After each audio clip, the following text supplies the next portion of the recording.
We're back with Kathy Albrecht, owner and chef at Auntie Kathy's Kitchen in West Springfield.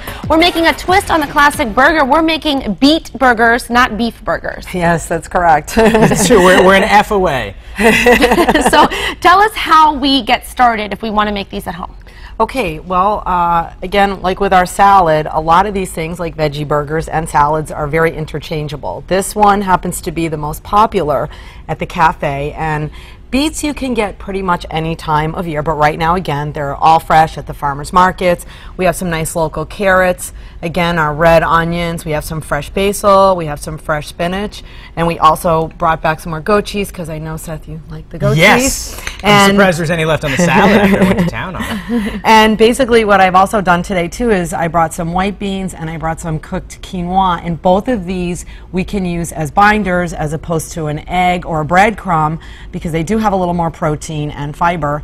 And the other thing I always like to add is a little bit of oatmeal, because it will absorb moisture from the spinach and the beets, both of which fairly wet vegetables. So. And it also makes it a little bit bigger too. It stretches it a little bit if you have a party of people coming over or something like that. So do we just dump and go? Pretty much. So if you want to start, dump everything right in the bowl. Okay, so now the beet I notice is like a, did you grate it? How did you prepare that? Okay, the beets you can do anything with. You can roast them, you can steam them, you can boil them. We like to roast them with a little bit of honey in the oven. That sounds good. Small pieces, and then you can just either chop them up, mash them up, put them in a food processor, however you like to cook. And we just added everything into the bowl. And now, would you like me to, or would you like to? I have not washed my hands. I have. Let's do this thing. The carrots, are they cooked? The carrots are roasted also. So they'll just mush they're mashed together. up. Okay, perfect. So this is what you do. And What this a is color. such a great way, like you said, to just kind of take whatever you have in your refrigerator.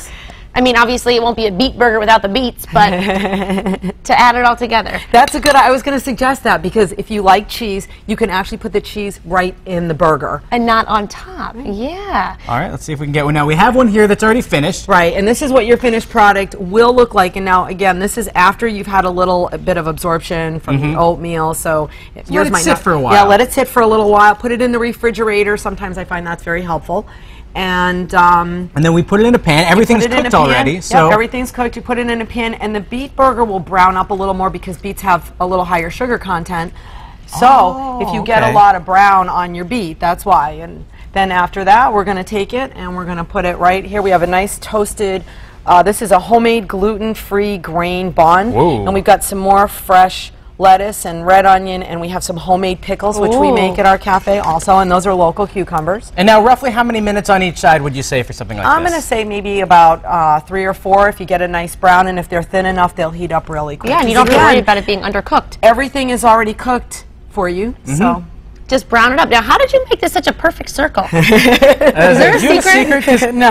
Mine aren't as good. That's just by hand? That's just by hand, I thought you had a trick. No, that's You're very good at making circles. It's a lot of practice. A lot of beet burgers. What a great idea. That's so nice, and it's a nice change up, too. Even if you do love meat, you could still just change it up and make beet burgers, or maybe make beet meatballs. We actually make beet balls. Beet balls. You're onto something. You could do that. Oh, beet, right. I think we just figured out our next career.